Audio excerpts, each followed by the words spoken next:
கர்த்தருடைய பரிசுத்த நாமத்திற்கு மகிமை உண்டாவதாக. இந்த அருமையான தருணத்தில் கிறிஸ்துவ நாமத்தினாலே உங்களை சந்திப்பதில் மிகுந்த மகிழ்ச்சி அடைகினால் ஒரு காரியத்தை குறித்து தியானிக்க போகிறோம். சங்கீதம் 67:6 வாசிக்கலாமா? பூமி தன் பலனை தரும், தேவனாகி எங்கள் தேவனே எங்களை ஆசீர்வதிப்பார். ஆமென், அல்லேலூயா. கர்த்தருடைய பிள்ளைகளே, பூமி தன் பலனை தரும், அதை தான் இன்றைக்கி தியானிக்க போகிறோம்.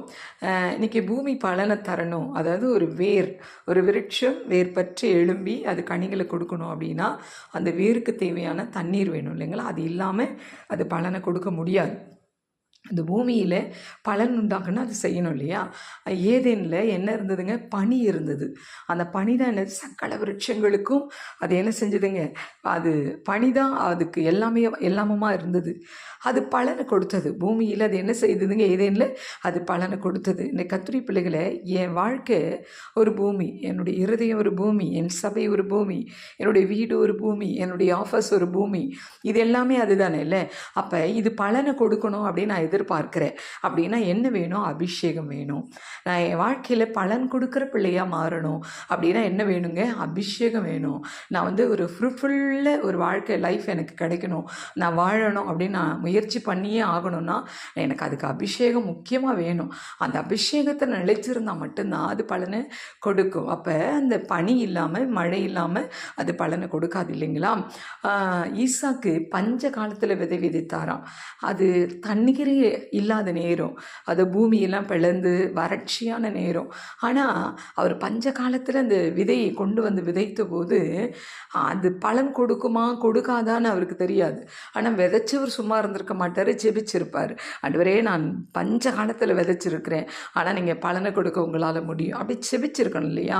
எத்தனையோ அடி ஆழங்களுக்கு கீழாக இருந்த தண்ணீர் ஈசாக்கின் விளைநிலங்களுக்கு மேலாக வந்தது. எத்தனை பெரிய ஆச்சரியம் பாருங்களேன்! 100 மடங்கு பலனை கொடுத்தது. பஞ்ச காலத்தில் எப்படிங்க கொடுக்க முடியும்?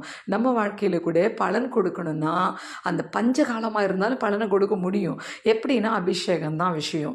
அப்போ அந்த அபிஷேகம் உள்ள ஒரு வாழ்க்கை என் வாழ்க்கையை பலனுள்ள ஒரு வாழ்க்கையை மாற்றிடும். பூமி தன் பலனை கொடுக்கும்ல. இன்னும் ஏதேன்னு கொஞ்சம் பார்க்கலாமா?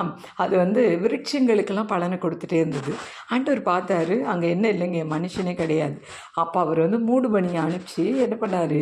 பூமியை இன்னும் கொஞ்சம் ரொம்ப நல்ல ஈரமாக்கின பிறகு மண்ணினாலே மனிதனை கர்த்தர் உண்டாக்கினார். அந்த பூமியிலிருந்து நம்ம உண்டாக்கப்பட்டவங்க, மண்ணினாலே உண்டாக்கப்பட்ட பலன் நம்ம தான், தெரியுங்களா? ஆண்டவருக்கு நம்ம பயன்பட வேண்டிய ஒரு நல்ல கனியுள்ள வாழ்க்கை வாழணும். அதுக்கு தான் நம்மை உண்டாக்கினார் கர்த்தர், வேறு எதுக்காகவும் இல்லை.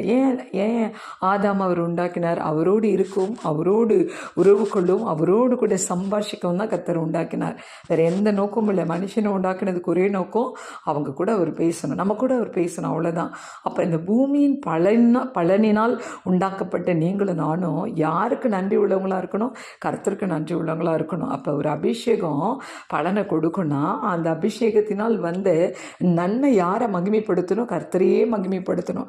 அப்போ இன்றைக்கு கர்த்தருடைய பிள்ளைகளே, அதுக்கு அடுத்து எழுதப்பட்டிருக்கு பாருங்களேன், எங்கள் தேவனாகிய கர்த்தாவே. அழகாக இருக்கும் இது. தேவனாகிய எங்கள் தேவனே. என்னவங்க அது அழகாக இருக்கு இல்லைங்க? தேவனாகிய எங்கள் தேவனே. எப்படிலாம் அவரை சொல்லி பாடுறாரு பாருங்க.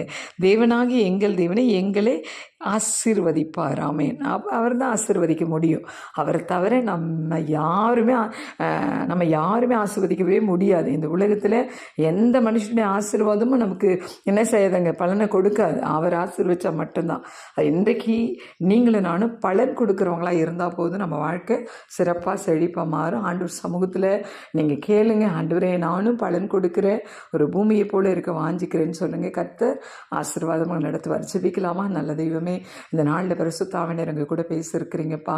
பூமி தன் பலனை தரும் என்று சொன்னீங்களே, அப்படியே இந்த நாளில் ஆண்டவரே நாங்களும் கூட பலன் தருகிறவர்களாக இருக்க நீங்கள் உதவி செய்யுங்கப்பா. எங்களிடத்துல காணப்படுகிற எல்லா குறைவுகளையும் மாற்றி போடுங்க.